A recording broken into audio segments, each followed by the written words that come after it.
We have Dr. Tara Reed here, and she is joining us from Hawaii. And I haven't been there yet. I need to fix that. All right. And okay, yes, she's able to unmute herself. Dr. Reed, hi. Hello, hi. I'm joining you from Oahu. Man, so cool. I'm coming at some point. We'll see what we do about it. Okay, can you take a moment, introduce yourself to the group? I have questions for you.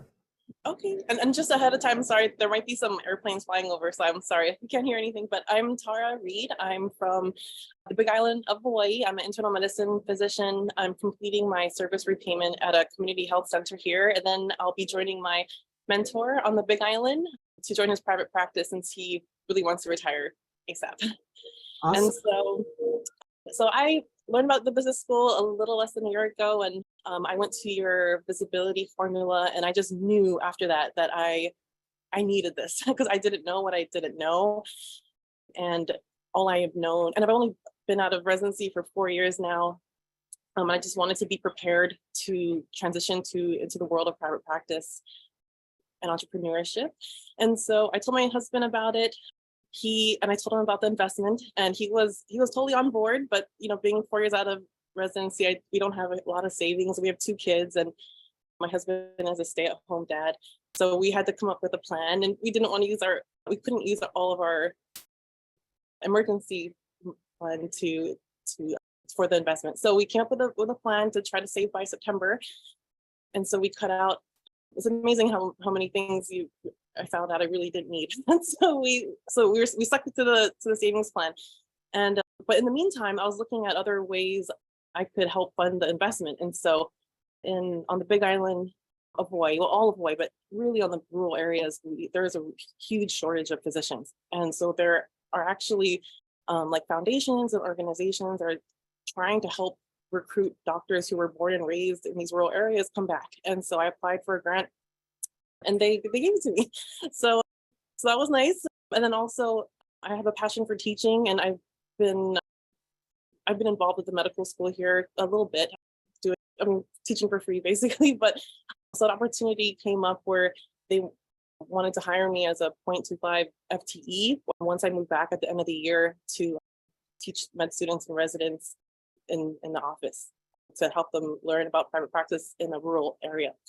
So it kind of just worked out. And so when I got those two things, I just immediately I emailed Makita and texted her too to just see if there was a way I could sign up earlier.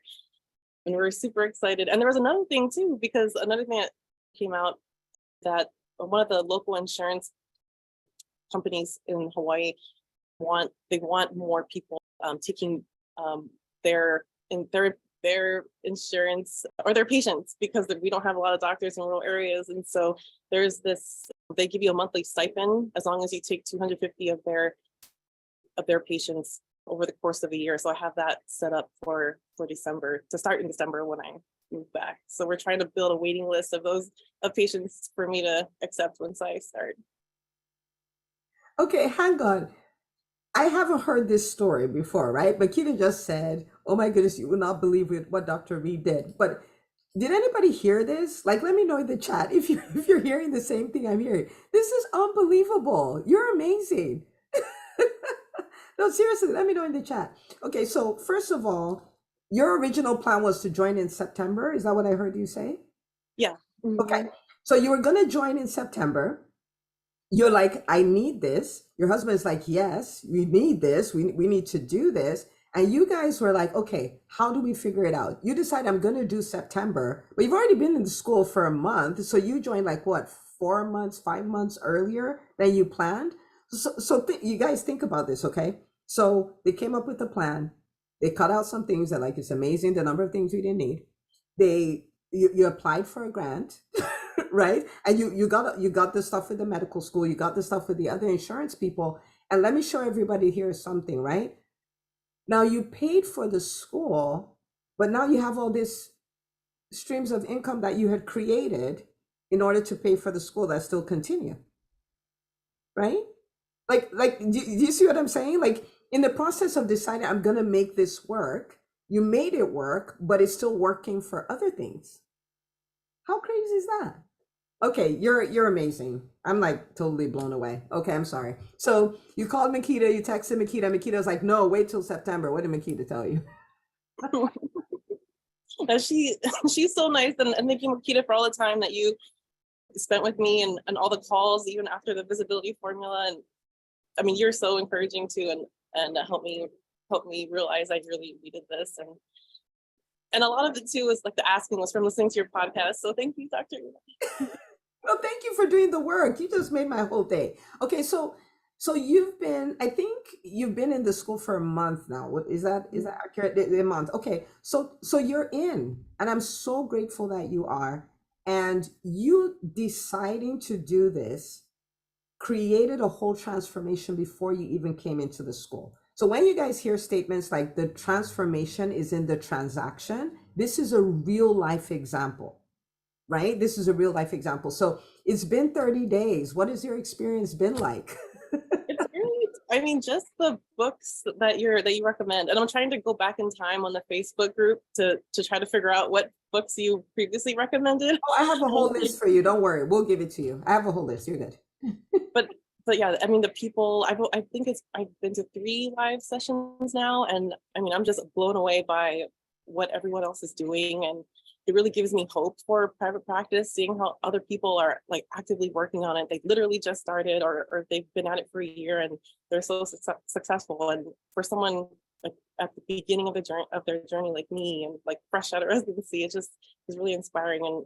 And sometimes it does feel lonely because a lot of the people who are where I work at, they don't really see what else is out there. And it's actually helping me not get so bogged down with the being a cog in the wheel, really, because I see that there's so much more. Oh man. Okay, you guys need to show Dr. Reed some love in the chat. This is so first of all, thank you so much for coming on and for sharing your story and like laying it all out there. And I do want to tell you this. You do have the making of somebody who's going to really, really knock it out of the park. And anybody who knows you would tell me I don't flatter. I'm just saying based on what you're doing. One is that you embrace the challenge. And if I remember correctly, you paid in full. Did you pay in full? Yeah. So not only did she do it, she paid the 25 grand in full. You figured out how to do that. You've put yourself in a community of people who are, and it's not just me who's ahead of you, but you have all these people who are just like vision boards in front of you the entire time, right? You're learning the skills, you're putting yourself out there, you're not afraid of taking action, you're not intimidated by being in a room like that. Like you don't have limits. This is going to be really good. Like just keep this up. Is going to be so good. I'm so happy for you. So happy. All right. So and you did say something about, like it does feel lonely, right? And that's one of the beautiful things about the community we built is that you can people can be out there, they can be negative and they can be doing all the things, but you can come to this place where people think completely like it's just different, right? And you can have that support and you can have those examples. So even when you want to, maybe you attended EntreMD Live, you're like, rah, and you went to work yesterday, right? Or today, and it was beat out of you because people are like, oh, forget about all those things, all that, like, but you're in this community where it's reinforced every single day, right? Dr. Brenda, who's a veteran in private practice, like, we got your back. I mean, like, look at who has your back. Like, she's a whole she's a whole unicorn, right? So super pumped, so happy for you, so happy for you. Okay, so leave us with this. What would you tell the person who is kind of where you were, like when you were like, there's no way we can do this, we have 2 young kids, we're fresh out ready, we don't have savings and stuff like that, we don't want to touch our emergency fund, which super smart. But what would you tell that person, right? Because you overcame that hump and you're on the other side. So proud of you, so proud. But what would you tell that person? I would say just really think about your why. I know you talk about this a lot, but it's really true. Like what is your why, and where do you see yourself? And like it's like a lot. I'm just quoting you all the time, sorry, but I just really think there's, like you say, there's no imagination police, and we work so hard to be doctors, and it's really inspiring to see everybody's journey. And I think what really like solidified it to me was hearing everybody else's stories too. Dr. Obidi shared his story with us during the visibility formula Yeah, so I'm not very eloquent, but thank you for letting me in, and thank you for having me and your time today. You are eloquent and you have the best story. Please, thank you. Okay, guys, show us some love in the chat. Thank you so much for sharing. So much for sharing. I'm rooting for you. I'm so excited I got to hear your story because this is mind-boggling. I'm excited. This is gonna be great. Thank you.